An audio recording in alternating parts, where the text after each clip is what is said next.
নমস্কার। যুক্তি তর্ক সঙ্গে অর্কই আপনাদের স্বাগত। আপনাদের সঙ্গে আমি অর্কপ্রভ সরকার।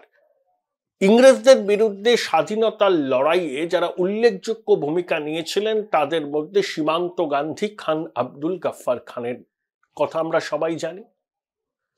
তিনি কিন্তু পাস্তুন ছিলেন।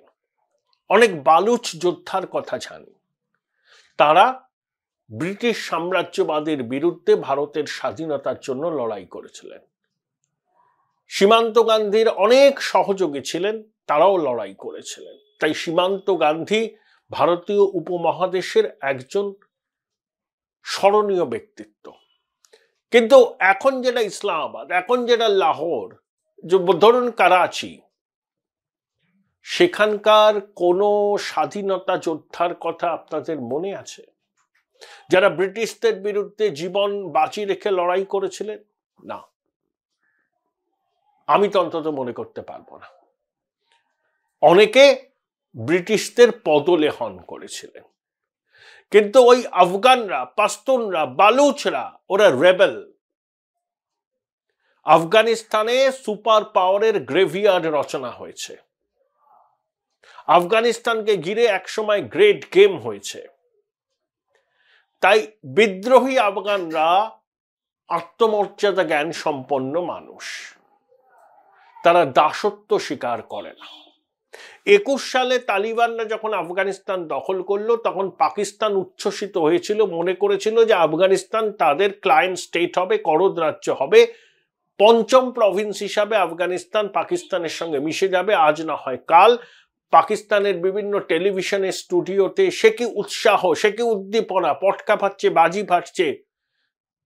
পাকিস্তানের নেতৃবৃন্দ কাবুলে চলে গেলেন, কূটনৈতিক স্বীকৃতি দেওয়া হলো। এখন আফগানিস্তান পাকিস্তান সম্পর্ক খাদের কিনারায় দাঁড়িয়ে আছে। এই প্রেক্ষিতেই ভারতের বিদেশ সচিব বিক্রম মিশ্রি দুবাই গিয়ে তালিবান সরকারের বিদেশ মন্ত্রীর সঙ্গে বৈঠক করলেন। সেই বৈঠকে মিস্ত্রি তালিবান সরকারকে কার্যত ব্ল্যাঙ্ক চেক দিয়ে দিয়েছেন। হিউম্যানিটেরিয়ান এইড, ইনফ্রাস্ট্রাকচার, যেখানে যা প্রয়োজন ভারত সহায়তা করবে, এবং আফগান ক্রিকেটারদের প্রশিক্ষণ থেকে শুরু করে আরো অনেক কিছু বিষয়ে ভারত সহায়তা করবে। এখন তালিবানের সঙ্গে পুরোপুরি কূটনৈতিক সম্পর্ক নেই ভারতে, কিন্তু আদান প্রদান চলছে। আগে মিস্টার সিং, ওনার নামটা ভুলে গেছি পুরো নামটা, তিনি জয়েন্ট সেক্রেটারি ছিলেন আফগানিস্তান পাকিস্তানের। তিনি কাবুলের ডিসপেন্সেশনের সঙ্গে যোগাযোগ রাখতেন, এখন বিদেশ সচিব নিজে রাখেন। আর ইরানের যে চাবাহার বন্দর ভারত পরিচালনা করে, তালিবান মনে করলে সেই চাবাহার বন্দরকে কাজে লাগাতে পারবে। আমেরিকা যখন আফগানিস্তান ছেড়ে চলে গেল তখন সেখানে অত্যাধুনিক অস্ত্রশস্ত্র রেখেছিল।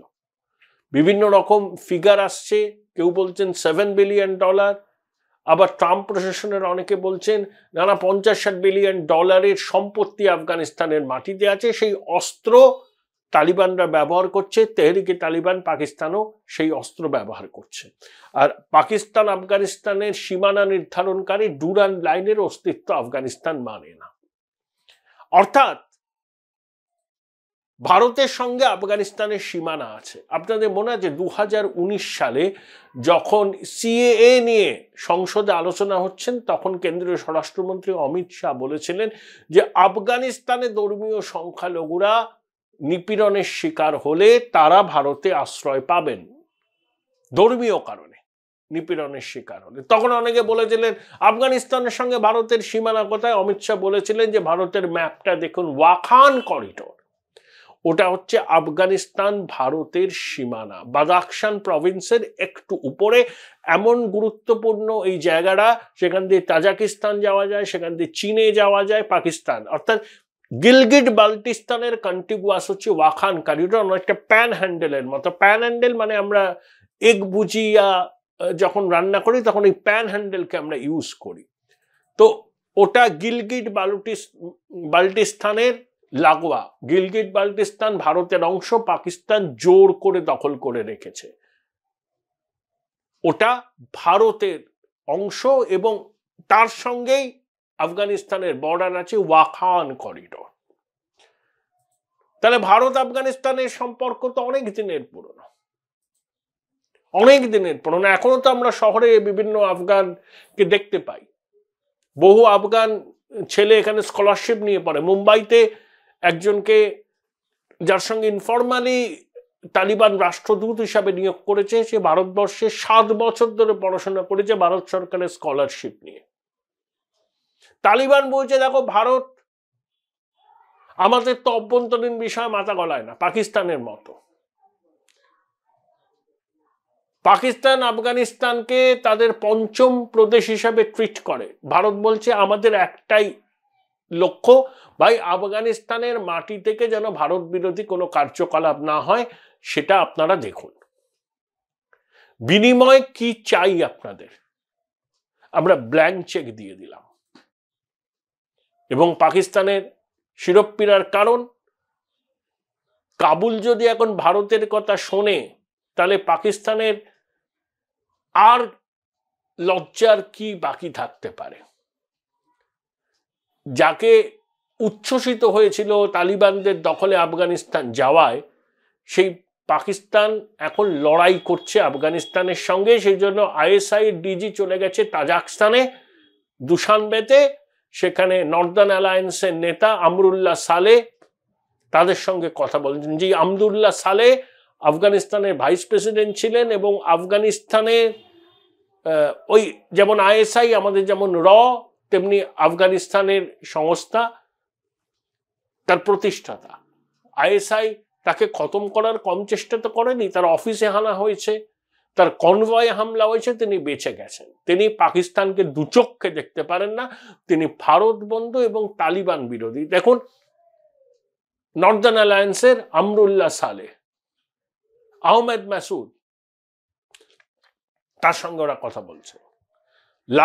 লায়ন অফ পঞ্জশিরের ছেলে আহমেদ মাসুদ সাইন্ডাস থেকে মিলিটারি কোর্স করেছেন, কিংস কলেজ থেকে পলিটিক্যাল সায়েন্স নিয়ে অনার্স করেছেন, ইরানের স্কুলে পড়াশোনা করেছেন। এরা ভারতের বন্ধু, আইএসআই এর শত্রু ছিল, পাকিস্তানের শত্রু ছিল। এখন তালিবানের বিরুদ্ধে লড়াই করার জন্য নর্দার্ন অ্যালায়েন্সের নেতাদের সঙ্গে সমঝোতা করতে চাইছে পাকিস্তান, আইএসআই। আর ভারত বলেছে কি, যে নর্দার্ন অ্যালায়েন্স আমাদের পুরনো বন্ধু, আমরা নর্দার্ন অ্যালায়েন্সের সঙ্গে কথা বলে নেব। কিন্তু তালিবান, তাদের সঙ্গেও আমাদের সম্পর্ক থাকবে। হতে পারে আনুষ্ঠানিক কূটনৈতিক সম্পর্ক এই মুহূর্তে তৈরি হলো না, কিন্তু একটা ঘনিষ্ঠ কথাবার্তার সম্পর্ক থাকবে, যাতে আফগানিস্তানের মাটি থেকে ভারত বিরোধী কোনো কাজ না হয়। সেটা তালিবান সরকার নিশ্চিত করলে আমরা ব্ল্যাঙ্ক চেক দিয়ে দিয়েছি, যত টাকা লাগে আমরা দেব আফগানিস্তানের উন্নতিতে। সেটা হিউম্যানিটেরিয়ানের হতে পারে, ইনফ্রাস্ট্রাকচার তৈরিতে সহায়তা হতে পারে, আফগান ক্রিকেট দলকে ট্রেনিং দেওয়া হতে পারে, চাবাহার বন্দরকে আফগানিস্তান যদি ব্যবহার করতে চায় রপ্তানি করার জন্য, সেটাও তারা করতে পারে। Blank cheque. ভারত যারা সফট পাওয়ার, সবকিছু মিলিটারি দিয়ে হয় না। Join Indian Institute of Hotel Management now. Right choice, right decision. সাদে মাইক্রোসফটের সিইও সত্য নাদেলা বলেছেন যে $3 বিলিয়ন তারা ক্লাউড কম্পিউটিং এবং আর্টিফিশিয়াল ইন্টেলিজেন্সের ইনফ্রাস্ট্রাকচার তৈরি করবেন ভারতে। 1 কোটি ছেলে মেয়েকে এন্টারপ্রেনার বানাবেন, আর্টিফিশিয়াল ইন্টেলিজেন্স নিয়ে প্রশিক্ষণ দেবেন। কারণ ভারত এআই এর হাব হচ্ছে। তার ডেমোগ্রাফিক ডিভিডেন্ড, তার মেধা সম্পদ, তার মিলিটারি পাওয়ার, চতুর্থ বৃহত্তম অর্থনীতি 2047 সালের মধ্যে ডেভেলপ নেশনে পরিণত হবে। ভারতকে এড়িয়ে কারুর পক্ষে চলা সম্ভব নয়। তাই তালিবানও বুঝেছে যে পাকিস্তান তো তাদের কিছুই দিতে পারবে না। ইতিমধ্যে আফগানিস্তানে ভারতের ইনভেস্টমেন্ট আছে, একটা টেকনিক্যাল টিম আছে কাবুল এম্বাসিতে। পাকিস্তান ঝগড়া করবে, তেহরিকে তালিবান পাকিস্তানের উপর হামলা চালাবে, আফগানিস্তানের নিরীহ মানুষকে বোমারু বিমানের থেকে বোমা ফেলে হত্যা করবে। রণদীপ জয়সওয়াল যেভাবে পাকিস্তানের বিমান হানা আফগানিস্তানের মাটিতে নিন্দা করেছিলেন, তারপরেই দেখুন বিক্রম মিশ্রি বৈঠক করলেন দুবাইতে। আফগানিস্তানের বিদেশ মন্ত্রীর সঙ্গে।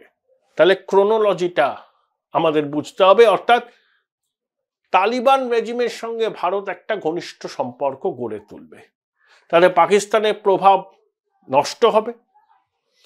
পাকিস্তান বাংলাদেশকে তাদের করদ রাজ্যে পরিণত করতে চাইছে, অনেকদিন পর হারিয়ে যাওয়া ভাইকে তো তারা পেয়েছে, কিন্তু তাদের সেই ডিজাইন শেষ পর্যন্ত সফল হবে না। তার কারণ হচ্ছে বাংলাদেশের বহু মানুষ এখনো 71 সালে খান সেনার অত্যাচারকে ভোলেনি।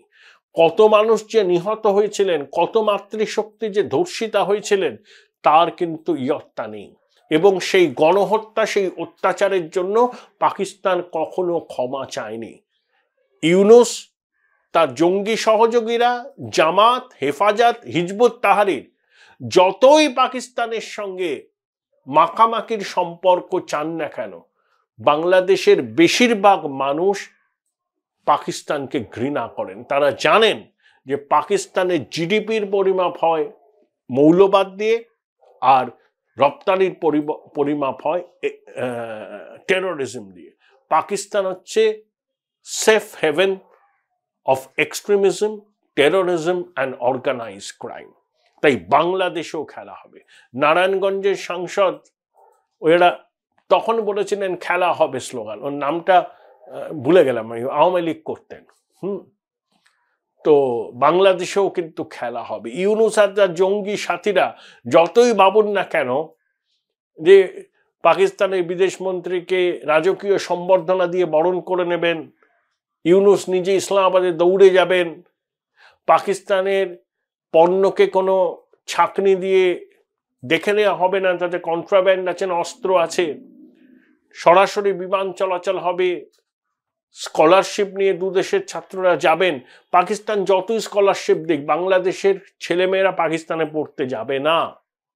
ভারত কেন ভিসা দিচ্ছে না সেই নিয়ে ভারতীয় দূতাবাসের সামনে প্রতিদিন ভিড় বিক্ষোভ, আর পাকিস্তান সাচ্ছে এসো আমার ঘরে এসো, কেউ যাচ্ছে না।